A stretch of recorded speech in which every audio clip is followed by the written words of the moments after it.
সারা দেশে নানা কর্মসূচিতে জাতির সূর্য সন্তানদের স্মরণ করছে মানুষ। মুক্তিযুদ্ধের চেতনায় সবাইকে ঐক্যবদ্ধ থাকার আহ্বান।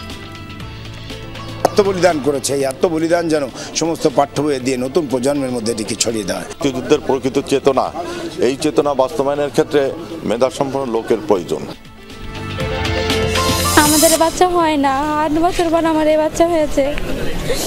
তার অনেক আশা আকাঙ্ক্ষা ছিল, বুঝছেন, অনেক শখ ছিল, তার বাবুকে নিয়ে অনেক স্বপ্ন দেখত। রাজশাহীতে জুলাই স্মৃতি ফাউন্ডেশনের অনুষ্ঠানে আবেগঘন পরিবেশ। আন্দোলনে নিহত 46 জনের পরিবার পাবে সহায়তা। বাংলাদেশের সংখ্যালঘু নির্যাতন প্রমাণে ভারতীয় মিডিয়ায় মিথ্যাচার। নড়াইল থেকে যাওয়া রোগীকে বাধ্য করা হলো মন গড়া বক্তব্য দিতে। বিভেদ নেই বলছেন স্থানীয়রা। সাক্ষাৎ অনুষ্ঠান সম্পূর্ণ ভুল তথ্য দিচ্ছে। আমাকে কোনো হুমকিও হয় নাই, দাবড়া দাবড়িও হয় নাই, মারামারিও হয়নি।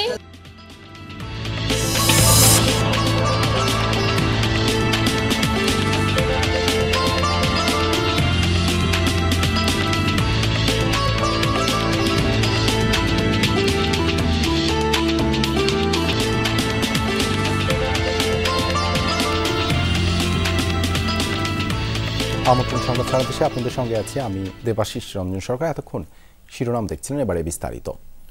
সারা দেশে নানা কর্মসূচিতে জাতির সূর্য সন্তানদের স্মরণ করছে মানুষ। সূর্যোদয়ের সাথে সাথে খুলনা নগরীর গল্লামারী স্মৃতিসৌধে ভিড় জমান নানা শ্রেণী পেশার মানুষ।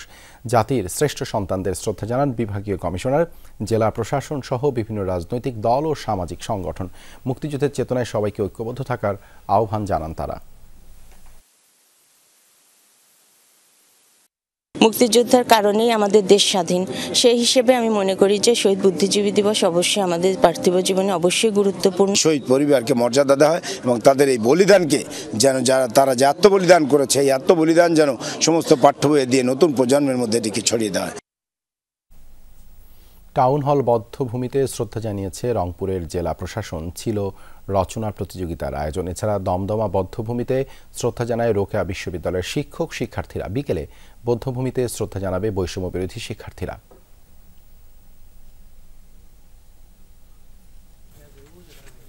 শহীদ বুদ্ধিজীবী দিবসে শ্রদ্ধা জানিয়েছে ময়মনসিংহের জেলা প্রশাসন। পাশাপাশি বিভিন্ন রাজনৈতিক ও সামাজিক সংগঠনের পক্ষ থেকেও জাতির শ্রেষ্ঠ সন্তানদের স্মরণ করা হয়।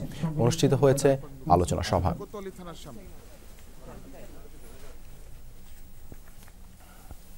গোপালগঞ্জ জেলা প্রশাসনের পক্ষ থেকে স্মৃতিস্তম্ভে পুষ্পমাল্য অর্পণ করা হয়েছে। শ্রদ্ধা জানিয়েছে বিএনপি, উদীচী সহ বিভিন্ন রাজনৈতিক ও সামাজিক সংগঠন। শহীদদের আত্মার মাগফিরাত কামনায় 1 মিনিট নীরবতা পালন করা হয়।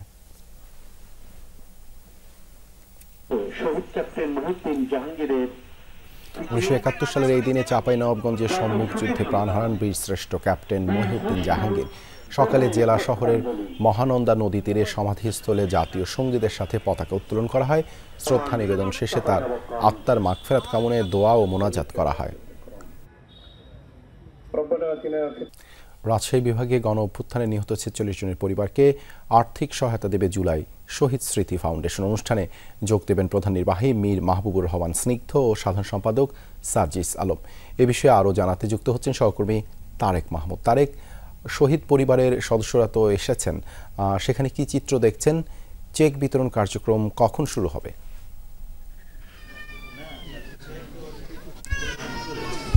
দেবাশিস, চিত্রটি বলতে একটু আগে কিন্তু শহীদ পরিবারের কয়েকজন সদস্যদের সাথে আমি কথা বলছিলাম। আসলে এক একজনের এক এক রকমের অনুভূতি। কেউ ছেলে হারিয়েছেন, মা এবং বাবা ছেলে হারিয়েছেন, এবং কেউ আসলে ভাই হারিয়েছেন। এই আসলে এক মানে খুবই বেদনাদায়ক একটি বিষয়। আমি কয়েকজনের সাথে কথা বলেছি এবং সকলে এসেছেন। এবং একটু আগেই এই সমন্বয়ক সার্জিস আলম তিনি এসেছেন এই 12:30টার সময়, এবং এখন পর্যন্ত তিনি নিহত পরিবার, এই শহীদ পরিবারের যারা সদস্য রয়েছে তাদের সাথে কথা বলছেন এবং অনেকে তাদের যে অনুভূতি সেটি ব্যক্ত করছেন। আজকে রাজশাহী বিভাগে মোট 63টি শহীদ পরিবারের মধ্যে মোট 46টি পরিবারকে যে আর্থিক যে সহায়তা সেটি এই জুলাই শহীদ স্মৃতি ফাউন্ডেশন সেটি দেবেন, এবং প্রতিটি শহীদ পরিবারকে মোট 5 লক্ষ করে টাকা যে সহায়তা সেটি কিন্তু দেওয়া হবে। এবং সেই সাথে সাথে আমি যতটুকু দেখতে পাচ্ছি রাজশাহীর জেলা শিল্পকলা একাডেমিতে যে পরিবারের সদস্যরা রয়েছে মোট 46টি পরিবার পরিবার সদস্যরা তারা এসেছেন। আসার পরে এই সকাল 10টা থেকেই কিন্তু এখানকার যারা সমন্বয়ক রয়েছে এবং এখানকার রাজশাহীর বিশ্ববিদ্যালয়, রাজশাহী কলেজ এবং রাজশাহী বিভাগ, জেলা এবং রাজশাহীর বাইরে থেকেও কিন্তু অনেকে এসেছেন সমন্বয়করা। সেই সাথে সাথে যে মোট 46টি পরিবার তারা এসেছেন এবং এই এখন পর্যন্ত এই শহীদ স্মৃতি ফাউন্ডেশনের সাধারণ সম্পাদক সার্জিস আলম তিনি পরিবারের সাথে কথা বলছে এবং কথা বলে একটু পরে হয়তো তিনি সকলের উদ্দেশ্যে বক্তব্য দিবেন এবং চেক যে হস্তান্তরের যে বিষয়টি সেটি করবেন। দেবাশিস, ধন্যবাদ তারেক যুক্ত হবার জন্য। ভারতে চিকিৎসা নিতে যাওয়া নড়াইলের আরও এক নারীকে ভয় ভীতি দেখিয়ে বাংলাদেশের সংখ্যালঘু নির্যাতনের অসত্য তথ্য দিতে বাধ্য করা হয়েছে দেশটির গণমাধ্যমে।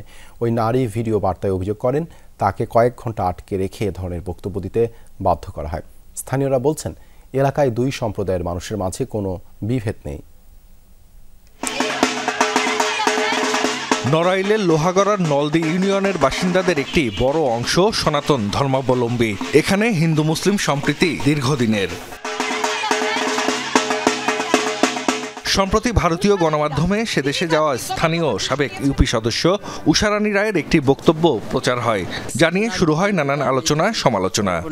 দোকান আছে মাগুরা টাগুরা দিয়ে এসব দোকান খুলতে পারতেছে না, লুটপাট তো করে নিয়ে গেছে। পরিবার জানায় চিকিৎসার জন্য গত 7 ডিসেম্বর ভারতে যান উষারানী। সেখানে তাকে 4 ঘন্টা আটকে রেখে ভয়ভীতি দেখিয়ে বাংলাদেশে হিন্দু নির্যাতন নিয়ে গণমাধ্যমে অসত্য তথ্য দিতে বাধ্য করা হয়। ভিডিও বার্তায় বিষয়টি তুলে ধরেন উষারানীও।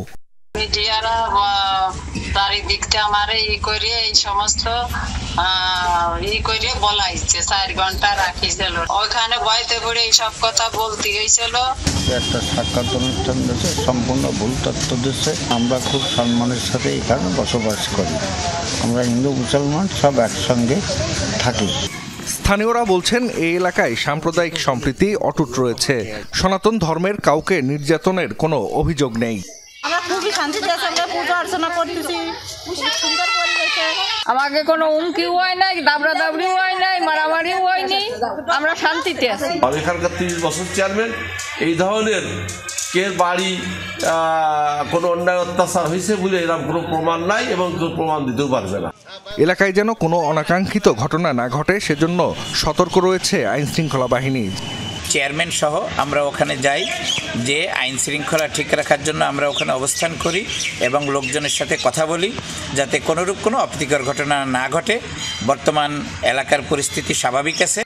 সাম্প্রদায়িক সম্প্রীতি নষ্টের যে কোনো ষড়যন্ত্র রুখে দিতে সজাগ এলাকাবাসীও। জাহিদ হাসান, যমুনা নিউজ। অধ্যক্ষের অবাধ্য হলে সইতে হয় লাঞ্ছনা, আর কথা মতো চললে জোটের নানা সুবিধা। এ ঘটনা ফরিদপুরের আখ চাষী মহিলা ডিগ্রি কলেজের। ছুটি না নিয়ে বিদেশে গেলেও অধ্যক্ষের যোগসাজশে নিয়মিতই বেতন পান কলেজের এক শিক্ষক। ভুয়া ভাউচারে বিল উত্তোলন সহ নানা অভিযোগ রয়েছে অধ্যক্ষ দিলীপ কুমারের বিরুদ্ধে।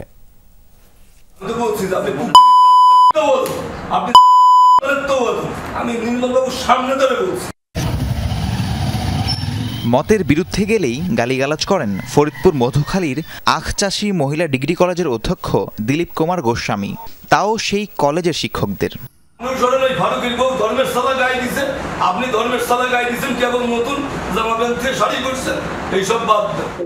ভুক্তভোগীদের অভিযোগ, অধ্যক্ষকে তোয়াজ করলে মিলে নানা সুযোগ সুবিধা। ঠিক তেমন সুবিধাই পাচ্ছেন কলেজের ইসলাম শিক্ষা বিষয়ের প্রভাষক আব্দুল কাদের সিদ্দিকী। কোনো ধরনের ছুটি না নিয়েই 2021 সালে পাড়ি জমান যুক্তরাষ্ট্রে। তার এমপিওভুক্তির বেতন নিয়মিতই হচ্ছে দিলীপ কুমারের যোগ সদস্যে। 2021 সালের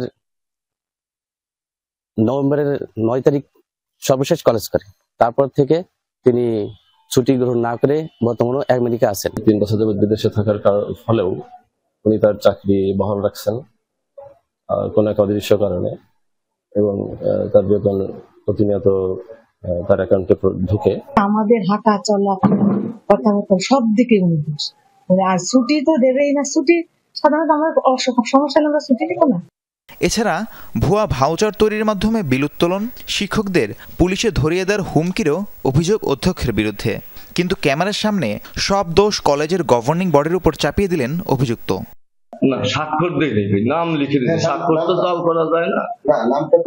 নাম অফিস থেকে আমরা লেখা দিচ্ছি, এটা আমি আপনার কাছে মিথ্যা কথা বলবো।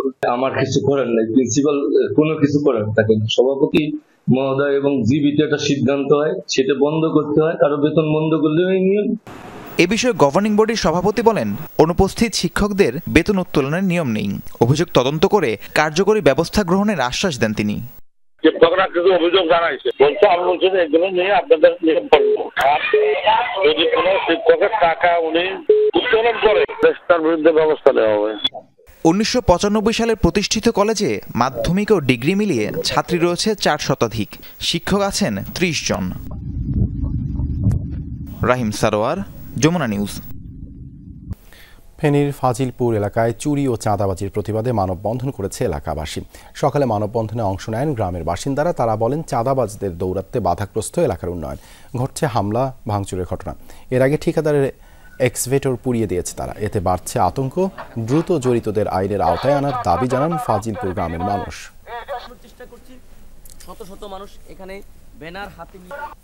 সারা দেশে জেঁকে বসেছে শীত, এতে ব্যাহত নিত্যকার জীবনযাত্রা। সকালে কুয়াশায় ঢাকা থাকে চারপাশ, সাথে বইছে হিমেল হাওয়া। বেলা গড়ালেও কমছে না ঠান্ডা, এতে বেশি বিপাকে খেটে খাওয়া আর ছিন্নমূল মানুষ।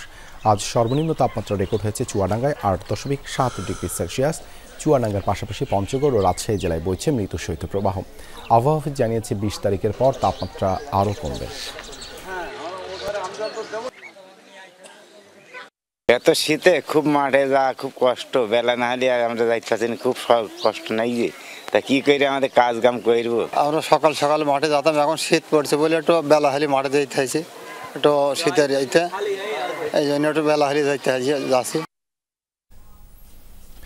শীতের খবর জানাতে কুমিল্লা থেকে যুক্ত হচ্ছেন সহকর্মী খোকন চৌধুরী। খোকন, দুদিন ধরেই তো কুমিল্লায় সূর্যের দেখা নেই, জনজীবনে এর প্রভাব কেমন পড়েছে? কিন্তু কুমিল্লায় যে সূর্যের দেখা মিলেন, তবে 20 মিনিট আগে কিন্তু কুমিল্লার সূর্যের দেখা মিলেছে। অর্থাৎ সূর্যের দেখার পাশাপাশি কিন্তু যে সাধারণ মানুষের যে কাজকর্মের ব্যস্ততা সেটিও কিন্তু বেড়েছে। তবে শীতের প্রভাবের কারণে কিন্তু এখানে যে বিশেষ করে শীতের যে বস্ত্র সেগুলি বেচা কিনা কিন্তু ধুম পড়েছে ইতিমধ্যে। তবে বিশেষ করে এই বছর সরকারি যে শীত বস্ত্র বিতরণ সেটি কিন্তু আমরা সকাল থেকে বিভিন্ন এলাকায় ঘুরে দেখেছি এবং গত দুদিন ধরেই যেটি জেনেছি সাধারণ মানুষের কাছে। এখন পর্যন্ত কিন্তু অনেকের, বিশেষ করে ছিন্নমূল মানুষ যারা রয়েছে তাদের কাছে কিন্তু শীত বস্ত্র না পৌঁছায় কিন্তু আসলে এই কনকনে ঠান্ডা কিন্তু নিদারুণ কষ্টে আছে, বিশেষ করে যারা ছিন্নমূল মানুষ। তো সব মিলিয়ে আসলে আজকে সূর্যের দেখা মিলার সাথে সাথে কিন্তু মানুষের যে কর্মচাঞ্চল্য সেটি কিন্তু আসলে পূর্বের ন্যায় ফিরে আসতে শুরু করেছে। ধন্যবাদ খোকন যুক্ত হবার জন্য। এই ছিল সংবাদ সারা দেশের এখনকার আয়োজনে। এতক্ষণ সাথে থাকার জন্য ধন্যবাদ সবাইকে।